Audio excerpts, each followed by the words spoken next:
सोचिए, जिस इंसान ने आपसे सबसे ज्यादा प्यार किया हो, वही अगर आपको सबसे बड़ा धोखा दे दे, तो क्या आप टूट जाएंगे या खुद को संभाल कर आगे बढ़ेंगे? क्या आप बदला लेंगे या अपने दिल की सुनेंगे? इन्हीं सवालों के साथ पेश है ये कहानी। तो चलिए शुरू करते हैं। कितनी अफसोसनाक, कितनी दर्द भरी बात है कि वही औरत जो कभी हमारे पहलू में बसती थी, उसी के पहलू में चुभने के लिए हमारा तेज खंजर बेचैन हो रहा है। जिसकी आंखें हमारे लिए अमृत के छलकते हुए प्याले थी, वही आंखें हमारे दिल में आग और तूफान पैदा करें। रूप उसी वक्त तक राहत और खुशी देता है जब तक उसके भीतर एक रूहानी नेमत होती है, और जब तक उसके अंदर औरत की वफा की रूह डॉट हरकत कर रही हो, वरना वो एक तकलीफ देने चाली चीज है, जहर और बदबू से भरी हुई, इसी काबिल की वो हमारी निगाहों से दूर रहे और पंजे और नाखून का शिकार बने। एक जमाना वो था कि नईमा हैदर की आरजुओं की देवी थी। ये समझना मुश्किल था कि कौन तलबगार है और कौन उस तलब को पूरा करने वाला। एक तरफ पूरी पूरी दिलजोई थी, दूसरी तरफ पूरी पूरी रजा। तब तकदीर ने पासा पलटा। गुलो बुलबुल में सुबह की हवा की शरारतें शुरू हुई। शाम का वक्त था, आसमान पर लाली छाई हुई थी। नईमा उमंग और ताजुगी और शौक से उमड़ी हुई कोठे पर आई। शफ की तरह उसका चेहरा भी उस वक्त खिला हुआ था। एन उसी वक्त वहां का सूबेदार नासिर अपने हवा की तरह तेज घोड़े पर सवार उधर से निकला। ऊपर निगाह उठी तो हुस्न का करिश्मा नजर आया कि जैसे चांद शफ के हौज में नहाकर निकला है। तेज निगाह जिगर के पार हुई, कलेजा थाम कर रह गया। अपने महल को लौटा, अधमरा, टूटा हुआ। मुसाहबों ने हकीम की तलाश की और तब राहरास्म पैदा हुई। फिर इश्क की दुश्वार मंजिलों तय हुई। वफा और हया ने बहुत बेरुखी दिखाई, मगर मोहब्बत के शिकवे और इश्क की कुफ्र तोड़ने वाली धमकियां आखिर जीती। असमत का खलाना लुट गया। उसके बाद वही हुआ जो हो सकता था। एक तरफ से बदगुमानी, दूसरी तरफ से बनावट और मक्कारी। मनमुटाव की नौबत आई। फिर एक दूसरे के दिल को चोट पहुंचाना शुरू हुआ, यहां तक कि दिलों में मैल पड़ गई। एक दूसरे के खून के प्यासे हो गए। नईमा ने नासिर की मोहब्बत की गोद में पनाह ली और आज एक महीने की बेचैन इंतजारी के बाद हैदर अपने जज्बात के साथ नंगी तलवार पहलू में छिपाए अपने जिगर के भड़कते हुए शोलों को नईमा के खून से बुझाने के लिए आया हुआ है। आधी रात का वक्त था और अंधेरी रात थी। जिस तरह आसमान के हर मसरा में हुस्न के सितारे जगमगा रहे थे, उसी तरह नासिर का हरम भी हुस्न के दीपों से रोशन था। नासिर एक हफ्ते से किसी मोर्चे पर गया हुआ है, इसलिए दरबान गाफिल है। उन्होंने हैदर को देखा, मगर उनके मुंह सोने चांदी से बंद थे। ख्वाजा सराओं की निगाह पड़ी, लेकिन वह पहले ही एहसान के बोझ से दब चुके थे। खवासों और कनीजों ने भी मतलब भरी निगाहों से उसका स्वागत किया, और हैदर बदला लेने के नशे में गुनहगार नईमा के सोने के कमरे में जा पहुंचा, जहां की हवा संदल और गुलाब से बसी हुई थी। कमरे में एक मोमी चिराग जल रहा था, और उसी की भेद भरी रोशनी में आराम और तकल्लुफ की सजावटें नजर आती थी, जो सतीत्व जैसी अनमोल चीज के बदले में खरीदी गई थी। वही वैभव और ऐश्वर्य की गोद में लेटी हुई नईमा सो रही थी। हैदर ने एक बार नैया को औंक भर देखा। वही मोहिनी सूरत थी, वही आकर्षक जावन्य और वही इच्छाओं को जगाने वाली ताजगी। वही युवती जिसे एक बार देखकर भूलना असंभव था। हो, वही नईमा थी, वही गोरी बौहे जो कभी उसके गले का हार बनती थी, वही कस्तूरी में बसे हुए बाल जो कभी कंधों पर लहराते थे, वही फूल जैसे गाल जो उसकी प्रेम भरी आंखों के सामने लाल हो जाते थे।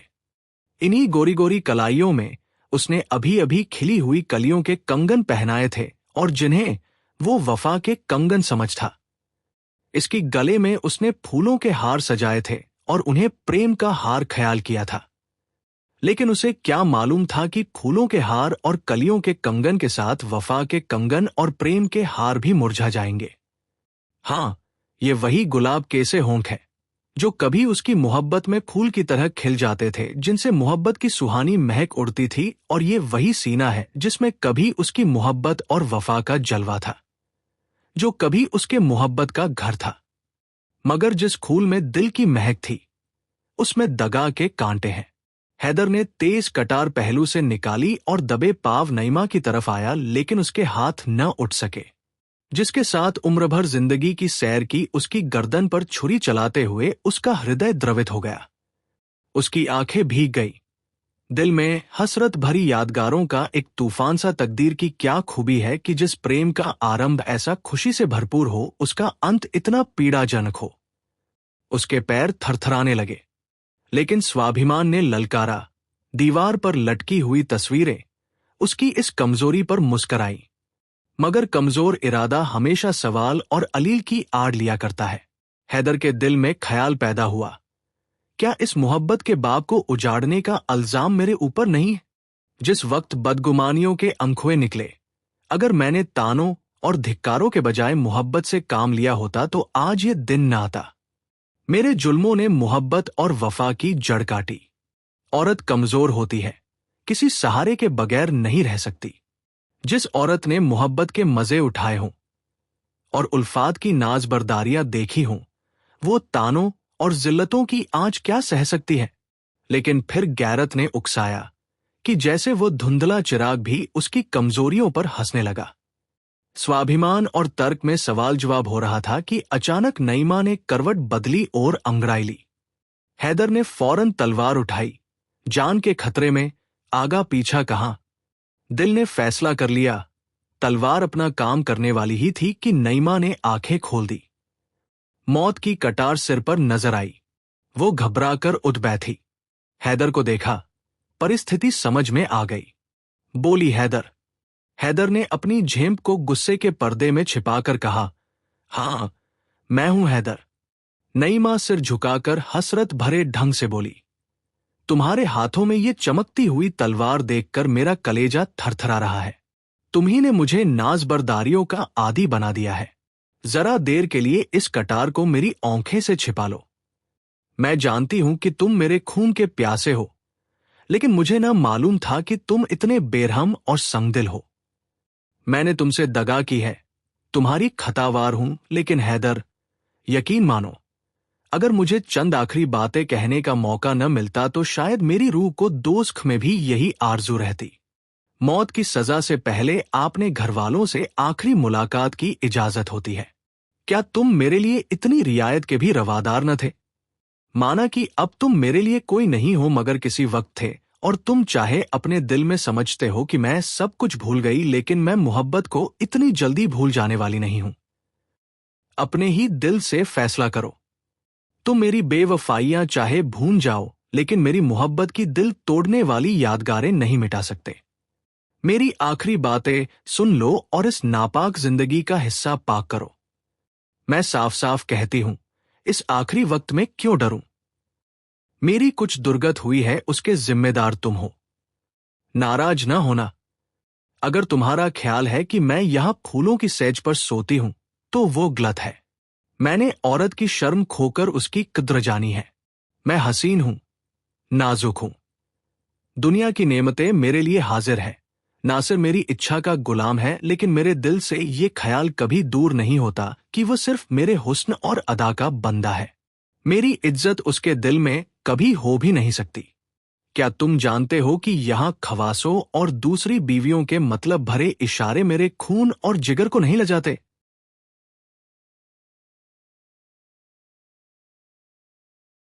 उफ, मैंने असमत खोकर असमत की कद्र जानी है, लेकिन मैं कह चुकी हूं और फिर कहती हूं कि इसके तुम जिम्मेदार हो।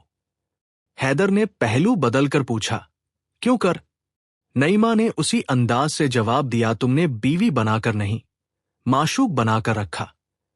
तुमने मुझे नाजुबरदारियों का आदी बनाया, लेकिन फर्ज का सबक नहीं पढ़ाया।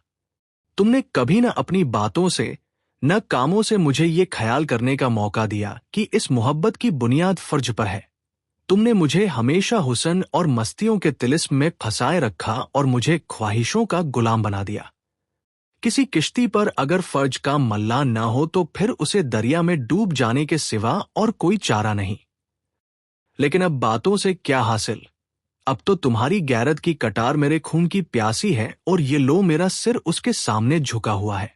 हो, मेरी एक आखिरी तमन्ना है, अगर तुम्हारी इजाजत पाऊं तो कहूं। ये कहते कहते नईमा की आंखों में आंसुओं की बाढ़ आ गई और हैदर की गैरत उसके सामने ठहर न सकी। उदास स्वर में बोला, क्या कहती हो? नईमा ने कहा, अच्छा, इजाजत दी है तो इनकार न करना। मुझे एक बार फिर उन अच्छे दिनों की याद ताजा कर लेने दो जब मौत की कटार नहीं, मोहब्बत के तीर जिगर को छेदा करते थे। एक बार फिर मुझे अपनी मोहब्बत की बाहों में ले लो। मेरी आखिरी विनती है, एक बार फिर अपने हाथों को मेरी गर्दन का हार बना दो। भूल जाऊं कि मैंने तुम्हारे साथ दगा की है, भूल जाऊं कि ये जिस्म गंदा और नापाक है। मुझे मोहब्बत से गले लगा लो और ये मुझे दे दो। तुम्हारे हाथों में यह अच्छी नहीं मालूम होती, तुम्हारे हाथ मेरे ऊपर न उठेंगे। देखो कि एक कमजोर औरत किस तरह गैरत की कटार को अपने जिगर में रख लेती है। ये कहकर नईमा ने हैदर के कमजोर हाथों से वह चमकती हुई तलवार छीन ली और उसके सीने से लिपट गई। हैदर झिझका, लेकिन वह सिर्फ ऊपरी झिझक थी। अभिमान और प्रतिशोध भावना की दीवार टूट गई। दोनों आलिंगन पाश में बंध गए और दोनों की आंखें उमड़ आईं। नईमा के चेहरे पर एक सुहानी, प्राणदायिनी मुस्कुराहट दिखाई दी और मतवाली आंखों में खुशी की लाली झलकने लगी। बोली, आज कैसा मुबारक दिन है कि दिल की सब आरजुएं पूरी होती हैं, लेकिन ये कमबख्त आरजुएं कभी पूरी नहीं होती। इस सीने से लिपटकर मोहब्बत की शराब के बगैर नहीं रहा जाता। तुमने मुझे कितनी बार प्रेम के प्याले हैं, उस सुराही और उस प्याले की याद नहीं भूलती। आज एक बार फिर उल्फत की शराब के दौर चलने दो, मौत की शराब से पहले उल्फत की शराब पिला दो। एक बार फिर मेरे हाथों से प्याला ले लो, मेरी तरफ उन्हीं प्यार की निगाहों से दंख कर जो कभी आंखों से न उतरती थी। पी जाओ, मरती हूं तो खुशी से मरूं। नईमा ने अगर सतीत्व खोकर सतीत्व का मूल्य जाना था, तो हैदर ने भी प्रेम खोकर प्रेम का मूल्य जाना था। उस पर इस समय एक मदहोशी छाई हुई थी। लज्जा और याचना और झुका हुआ सिर, ये गुस्से और प्रतिशोध के जानी दुश्मन है, और एक औरत के नाजुक हाथों में तो उनकी काट तेज तलवार को मात कर देती है। अंगूरी शराब के दौर चले और हैदर ने मस्त होकर प्याले पर प्याले खाली करने शुरू किए। उसके जी में बार बार आता था कि नईमा के पैरों पर सिर रख दूं और उस उजड़े हुए आशियाने को आदाब कर दूं। फिर मस्ती की कैफियत पैदा हुई और अपनी बातों पर और अपने कामों पर उसे अखियार न रहा। वह रोया, गिड़गिड़ाया, मिन्नतें की, यहां तक कि उन दगा के प्यालों ने उसका सिर झुका दिया। हैदर कई घंटे तक बेसुध पड़ा रहा। वह चौंका तो रात बहुत कम बाकी रह गई थी। उसने उठना चाहा, लेकिन उसके हाथ पे रेशम की डोरियों से मजबूत बंधे हुए थे। उसने भौचक होकर इधर उधर देखा। नईमा उसके सामने वही तेज कटार लिए खड़ी थी। उसके चेहरे पर एक कातिलों जैसी मुस्कुराहट की लाली थी। फर्जी माशूक के खूनीपन और खंजरबाजी के तराने वो बहुत बार गा चुका था, मगर इस वक्त उसे इस नजारे से शायराना लुत्फ उठाने का जीवट न था। जान का खतरा नशे के लिए तुर्शी से ज्यादा कातिल है। घबराकर बोला, नेम। नईमा ने लहजे में कहा, मैं हूं नईमा। हैदर गुस्से से बोला, क्या फिर दगा का वार किया? नईमा ने जवाब दिया, जब वो मर्द जिसे खुदा ने बहादुरी और कुव्वत का हौसला दिया है दगा का वार करता है, तो उसे मुझसे ये सवाल करने का कोई हक नहीं। दगा और फ्रेब औरतों के हथियार है, क्योंकि औरत कमजोर होती है। लेकिन तुमको मालूम हो गया कि औरत के नाजुक हाथों में ये हथियार कैसी काट करते हैं। ये देखो, ये आबदार शमशीर है जिसे तुम गैरत की कटार कहते थे। अब वो गैरत की कटार मेरे जिगर में नहीं, तुम्हारे जिगर में चुभेगी। हैदर, इंसान थोड़ा खोकर बहुत कुछ सीखता है। तुमने इज्जत और आबरू सब कुछ खोकर भी कुछ न सीखा। तुम मर्द थे, नासिर से तुम्हारी होड़ थी। तुम्हें उसके मुकाबले में अपनी तलवार के जौहर दिखाना था, लेकिन तुमने निराला ढंग अख्तियार किया और एक बेकस और पर दगा का वार करना चाहा, और अब तुम उसी औरत के समाने बिना हाथ पैर के पड़े हुए हो। तुम्हारी जान बिल्कुल मेरी मुट्ठी में है। मैं एक लहमे में उसे मसल सकती हूं। और अगर मैं ऐसा करूं तो तुम्हें मेरा शुक्रगुजार होना चाहिए, क्योंकि एक मर्द के लिए गैरत की मौत बेगैरती की जिंदगी से अच्छी है। लेकिन मैं तुम्हारे ऊपर रहम करूंगी। मैं तुम्हारे साथ फैयाजी का बर्ताव करूंगी, क्योंकि तुम गैरत की मौत पाने के हकदार नहीं हो। जो गैरत चंद मीठी बातों और एक प्याला शराब के हाथों बिक जाए, वो असली गैरत नहीं है। हैदर, तुम कितने बेवकूफ हो। क्या तुम इतना भी नहीं समझते कि जिस औरत ने अपनी अस्मत जैसी अनमोल चीज देकर ये ऐश और तकल्लुफ पाया, वह जिंदा रहकर इन नेमतों का सुख जूटना चाहती है। जब तुम सब कुछ खोकर जिंदगी से तंग नहीं हो, तो मैं कुछ पाकर क्यों मौत की ख्वाहिश करूं। अब रात बहुत कम रह गई है। यहां से जान लेकर भागो, वरना मेरी सिफारिश भी तुम्हें नासिर के गुस्से की आग से रन बचा सकेगी। तुम्हारी ये गैरत की कटार मेरे बुझे में रहेगी और तुम्हें याद दिलाती रहेगी कि तुमने इज्जत के साथ गैरत भी खो दी। तो ये थी कहानी प्यार, धोखे और फैसलों की, जहां दिल और दिमाग के बीच जंग थी। अब सवाल आपसे है, अगर आप उसकी जगह होते तो क्या करते? बदला लेते या माफ कर देते? अपने जवाब हमें जरूर बताइए। और ऐसी ही दिल को छू लेने वाली कहानियों के लिए जुड़े रहिए।